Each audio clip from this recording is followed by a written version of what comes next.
السلام علیکم ورحمۃ اللہ۔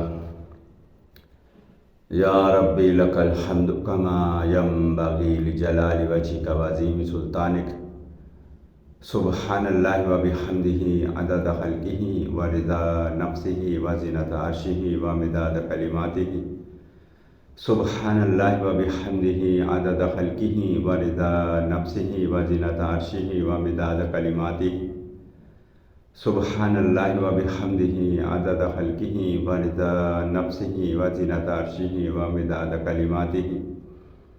اللہم صلی علی محمد وعلی آل محمد کما صلیت علی ابراہیم وعلی آل ابراہیم انک حمید مجید۔ اللہم بارک علی محمد وعلی آل محمد کما بارکت علی ابراہیم وعلی آل ابراہیم انک حمید مجید۔ یا اللہ ہمارے صغیرہ کبیرہ گناہ ان کی ہر قسم اور ذرہ ذرہ معاف کر دے، ان کو نیکیوں میں تبدیل فرما دے۔ یا اللہ ہمارے مرتے دم تک ہونے والے صغیرہ کبیرہ گناہ ان کی ہر قسم اور ذرہ ذرہ بھی معاف کر دے، ان کو نیکیوں میں تبدیل فرما دے۔ ایک مرتبہ ایک لڑکی میرے کو پاس لے کے آئی، اس نے بتایا کہ مجھے کھانے میں بدبو آتی ہے، کسی قسم کا بھی کوئی بھی کھانا، سارے گھر والے وہی کھانا کھا رہے ہوتے ہیں لیکن مجھے بدبو آ رہی ہوتی ہے۔ حالانکہ بسم اللہ پڑھنے کے بعد، کیونکہ وہ دینی گھرانہ تھا، سب کچھ کرنے کے بعد، دعا پڑھنے کے بعد بھی کھانا کھا رہی تو مجھے بدبو آ رہی ہے۔ تو میں نے کہا بیٹا آنکھیں بند کرو ذرا چیک کریں۔ جب دیکھا تو جادو، اور جادو کے اندر یہ معاملات ہوتے ہیں، شیاطین جو ہوتے ہیں وہ بندے کو عجیب، اس کو دکھتا کچھ ہے ہوتا کچھ ہے، اس کے ذائقے، اس کی سماعت، آنکھیں، کچھ بھی متاثر ہو سکتا ہے جب یہ چیزیں غالب آ جائیں۔ تو جب جادو اس کے اوپر ڈائیگنوز ہوا تو میں نے کہا ٹھیک ہے اب علاج کرتے ہیں انشاءاللہ اس کا۔ وہ 2-4 دن لگے، وہ ٹھیک ہو گئی۔ اس نے کہا کہ اب مجھے صرف گوشت میں سے بدبو آتی ہے۔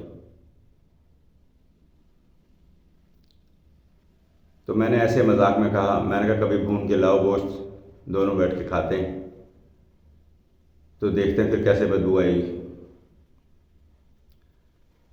لیکن ماشاءاللہ پھر وہ بھی ٹھیک ہو گئی۔ تو یہ اس طرح کے واقعات سنانے کا مقصد کہ جب کبھی کسی کے ساتھ اس طرح کا معاملہ ہو جائے تو وہ اپنی زبان ٹیسٹ کروانے کے بجائے کہ ٹیسٹ بیڈ خراب ہو گئے میرے تو میں چیک اپ کرانا شروع کر دوں، تو ذرا سا اس طرف اگر توجہ دے دی جائے تو وہ بہت جلدی معاملات حل ہو جاتے ہیں۔ کیونکہ یہ بھی ایک، جس طرح جسمانی بیماریاں ہوتی ہیں ایسے روحانی بیماریاں بھی ہوتی ہیں۔ اب روحانی بیماریوں کے علاج جتنی تیزی سے یہ ہوتے ہیں معاملات، اتنی تیزی سے ختم بھی ہو جاتے ہیں، ورنہ تو دوائیاں لے لے کے پھر جب جس چیز کی وہ دوائی ہو نا تو وہ پھر کیا کرے گی، لازمی بات ہے نقصان دے گی وہ، پھر اس کے سائیڈ افیکٹ ہوتے ہیں۔ اور یہ سیلف میڈیکیشن تو پھر ویسے بھی تباہ کر دیتی ہے، کبھی یہ کھا کبھی وہ کھا، تو اس سے یہ گردے متاثر ہوتے ہیں۔ ویسے ہماری غذائیں اتنی ناقص ہیں، اوپر سے اگر یہ دوائیاں بھی شامل ہو جائیں تو بندہ جوانی میں ہی بوڑھا ہو جاتا ہے۔ تو اس کو اس طرح کے اور معاملات اگر کسی کے ساتھ بھی ہوں، کیونکہ یہ واقعات میں سناتا ہوں، میری ویڈیوز باقی بھی دیکھ لیں، اس کے اندر بھی اسی طرح واقعات سنا کے بندوں کو اس طرف دھیان دلایا جا رہا ہے کہ بھائی اس طرح بھی دیکھ لو کہ ایسا نہ ہو کہ آپ کے ساتھ کوئی اس طرح کا معاملہ ہو اور آپ جسمانی علاج کرا رہے ہو۔ باقی 9 بجے رات کو روزانہ لائیو دم کرتا ہوں، اس کے اندر ناف کا مسئلہ، نظر کا مسئلہ، بچوں کے معاملات، جسمانی بیماریاں اور یہ جادو جنات کے معاملات، یہ سارے اس ٹائم کور کیے جا رہے ہوتے ہیں۔ اور پھر سب سے جو مین چیز وہ پورے 9 بجے دعائیں مانگتے ہیں ہم اللہ سے اپنے گناہوں کی معافی کی، پھر تقدیر بدلنے والی دعائیں۔ اگر وہ بندہ کوئی اہتمام کر لے 24 گھنٹے میں یہ آدھا گھنٹہ نکال لے، آدھے گھنٹے میں بھی اس کے مطلب کی جو چیز ہے، سب سے پہلے تو وہ دعا مانگ لے، اپنے گناہوں کی معافی سب ہم مل کے مانگ رہے ہوتے ہیں، اس کے اندر وہ شامل ہو جائے۔